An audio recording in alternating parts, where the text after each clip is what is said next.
මං ඇහුවේ ඇයි මේ වගේ හොරකමක් කළේ කියලා.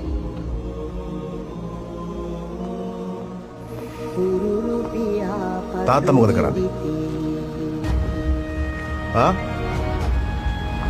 උත්තර දෙනවා. තාත්තා නැස. ඇයි ඒ? මැරිලා.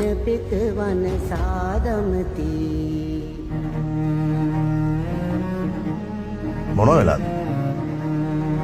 වැල්ලේ බෝට්ටු කාලන්ගේ පෙළපාලියේදී වෙඩි වැදලා මැරුණ අපේ තාත්තා.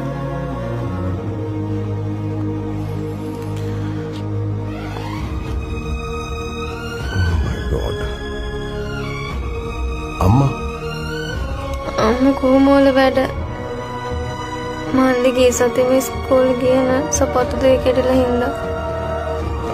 කාගේද ඒක? වික්‍රම ඔබ නවත්තන්න. අයිෂා නවත්තන්න ඕක. සම් මේ අකගාව වෙපන් එකක් තිබුණා සර්.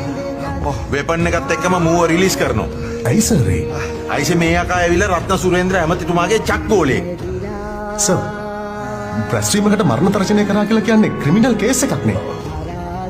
දැන් මේ අර පොල්ගිරියටකට අර ළමයෙක්ව හිරේ යන්නේ.